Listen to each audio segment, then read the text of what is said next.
Hello guys, I am again for entertainment. तो आज हम बात करने वाले हैं चेकआउट के एपिसोड नंबर 9 की पार्ट 1 की। स्टार्टिंग में हमें देखने को मिलता है कि बोट और टी दोनों खड़े हुए थे। टी कहता है अभी तक टाइम है, क्यों नहीं आया। वहाँ पे ही बोट कहता है कि मुझे तुम्हें कुछ बताना है टी। तो टी उसको कहता है क्या हुआ। तो वो उसको कहता है तुमने मुझे कहा था कि डोने और तुमने मुझे कहा था कि नज़र रखनी है नायन और डोने पे।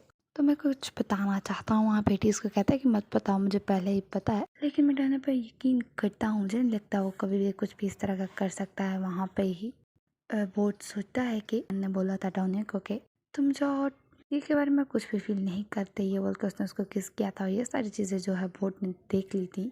और फिर वो टी को कहता है तुम ठीक कह रहे हो। वो टी को नहीं बताता। वो कहता है टी को कि तुमने मुझे कहा था कि वो कौन इंसान है जो कि दहियर रेस्टोरेंट में वो जुने के साथ था। तुमने कहा था वो फाइंड आउट करो 3 मंथ पहले। तो मुझे लगता है कि वो कौन है। वहाँ पे ही नाइन वहाँ पे टी उसको कहता है कि मुझे पता है वो नाइन है, वो पक्का नाइन होगा क्योंकि वो दोनों इतने ज़्यादा क्लोज हैं। वहाँ पे बोट कहता है अगर तुम्हें पता है तो फिर तुम अभी भी उसके साथ क्यों हो। तो वहाँ पे टी कहता है क्योंकि मैं नाइन पे भरोसा करता हूँ।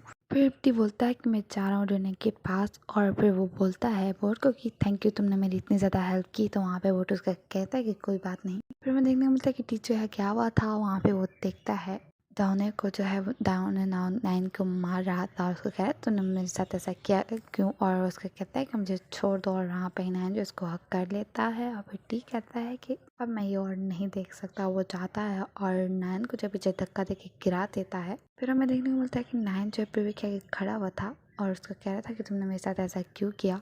अब हम दोनों ज़्यादा टाइम साथ नहीं रह सकते। फिर वो बोलते हैं नाइन को ये सब जो है जाने की वजह से हो रहा है। तो उसका कहता है कि हाँ, मैं ये सब कुछ डालने के लिए ही कर रहा हूँ। उसको कहते हैं कि प्लीज़ मेरे साथ ऐसा मत करो। वो रो रही थी। वहाँ पे नाइन भी रो रहा था। उसको कहता है कि अब हम साथ नहीं रह सकते। मैंने बोला ना मेरे पास अब तुम्हारे लिए कोई फीलिंग्स नहीं है। उसको कहती है मुझे माफ़ कर दो, मैं नेक्स्ट टाइम ऐसा नहीं करूँगी। तो उसको कहता है कि नहीं, अब हम साथ नहीं रह सकते, लेकिन मुझे माफ़ कर दो। तो हमें देखने को मिलता है कि जिन्होंने जब पिक्चर्स देख रहा होता नाइन की और अपनी, जब वो पार्क में गए थे। और वो कहता है कि मैं पागल होगा, मैं ये क्यों सोच रहा हूँ, मुझे ये नहीं सोचना चाहिए। लेकिन फिर भी वो अपनी सोच पे कंट्रोल नहीं कर पाता। उसके बाद हमें देखने को मिलता है कि आई सब और दोनों टी के सामने खड़े हुए थे। और टी इनको बोलता है कि तो क्या ये बात थी जो तुमने मुझे नहीं बताई। तो वो उसको कहता है कि हाँ यही बात थी। और ये कहता है उनको तो अच्छा तो ये सब कुछ हुआ है।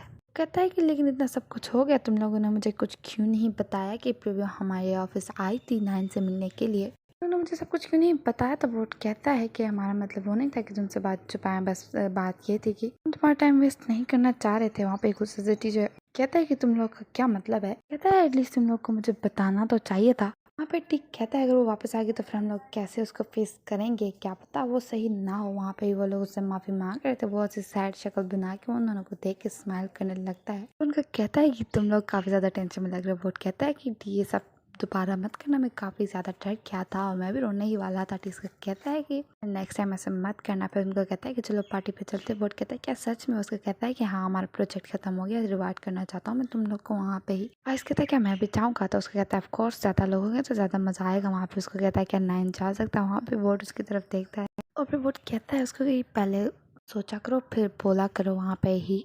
जी कहता है कि मैंने उसको कहा था, पता नहीं वो आएगा या नहीं, मुझे नहीं पता। फिर मैं देखने को मिलता है कि टी बैठा हो तो वहाँ पे नाइन आता है। उसको कहता है कि तुमने मुझे बुलाया, क्या बात है। वो उसको कहता है बैठा हो। वो बैठ के फिर वहाँ पे ही उसको कहता है मैं सीधा सीधा बोलूँगा, तुम्हें हमारी कंपनी को छोड़ देना चाहिए। और वो उसको जो है फाइल देता है। वहाँ पे ही नाइन जो उस फाइल को देख के कहता है कि जो लगता है कि तुम इसको जो पर्सनल ले रहे हो, अपने पर्सनल मैटर को और बिजनेस को अलग रखो, इसको साथ मत करो। तो वहाँ पे उसको कहता है कि डाउने की वजह से है।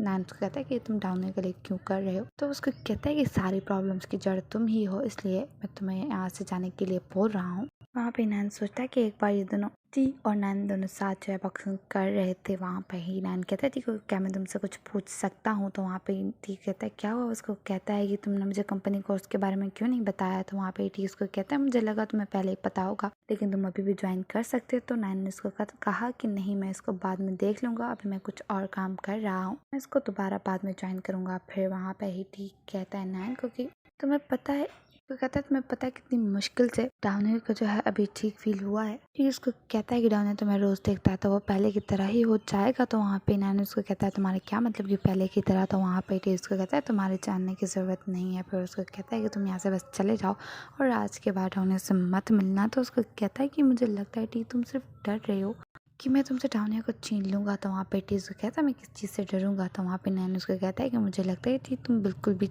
नहीं बदले। फिर उसको कहता है कि क्या तुम पहले डाउनिया से मिले हो। तो वहाँ पे उसको कहता है कि ऑफ कोर्स मैं उससे मिला हूँ, हम लोग तैयार रेस्टोरेंट में साथ मिले थे। टी कहता है कि तुम दोनों का रिलेशन कैसा है। तो टी को नैन बताता है कि मेरा रिलेशन उसके साथ वन साइड लव का है। ठीक कहता है नैन को कि तुम्हें जो है गिव अप कर लेना चाहिए। वहाँ पे ही नैन उसको कहता है कि ये सारा डिसीजन जो है, नैन कहता है कि ये डिसीजन जो है डाउनिया लेगा। फिर उसको कहता है तुम्हें और कुछ नहीं कहना, वहाँ से चला जाता है। हमें देखने को मिलता है डाउनिया जो अपनी मॉम के साथ बात कर रहा था। तो उसको कह रही थी क्या तुम ठीक हो। तो उसको कहता है कि हाँ मॉम मैं बिल्कुल ठीक हूँ। फिर वो जा कॉल करके और फोन यूज करने लगता है। वहाँ पे वो इंटरव्यू देखता है, फिर वो दे रही थी और वो कह रही थी कि मैं फोटोग्राफर को जो है डेट कर रही हूँ, लेकिन अभी हम दोनों परमानेंट रिलेशन में नहीं है। मुझे नहीं पता हमारा रिलेशन कब तक जाएगा। लेकिन उसको देख के वो काफ़ी ज़्यादा सैड हो जाता है। वहाँ पे उसको मैसेज आता है डाउनिया को नैन का, और नैन उसको कह रहा था कि क्या हम दोनों बात कर सकते हैं। वहाँ पे डाउनिया आंसर नहीं करता और वो सो जाता है। हमें देखने को मिलता है कि आयुष भी वही इंटरव्यू देख रहा था अगले दिन। देखने को मिलता है कि बोट टी और डाउनिया जो है बैग लेके कहीं जा रहे थे। तो वहाँ पे टी कहता है कि क्या आयुष नहीं आ रहा। तो वहाँ पे डाउनिया को थोड़ी सी नींद आ रही थी। फिर वो कहता है ठीक है, मुझे अभी याद आया, वो कह रहा था कि उसको कुछ काम है इसलिए वो हमें ज्वाइन नहीं कर पाएगा। तो वहाँ पे इसको कहता है कि हमें चलना चाहिए। वहाँ पे ही वो कहता है ठीक है क्या नाइन हमारे साथ नहीं आ रहा। तो वहाँ पे इसको कहता है वो बिजी है। वहाँ पे ही वो कहता है अभी तक कार क्यों नहीं आई, उसका टाइम क्या था। तो इसको कहता है मैंने 6 बजे का टाइम बोला था। तो उसको कहता है लेकिन अभी तो 7:30 हो गई, अभी तक कार क्यों नहीं आई। हमें देखने को मिलता है कि तीनों जो ट्रिप पे जा रहे थे। वहाँ पे ही जिन्हें थोड़ा सा सैड लग रहा था, फिर टीचर उसको स्नैक्स दे देता है। वो उसे स्नैक्स देके स्माइल कर रहा था। अब मैं मिलती हूँ इसके नेक्स्ट पार्ट में। वीडियो अच्छी लगे तो लाइक करें और करें मेरे चैनल को subscribe and thanks for watching.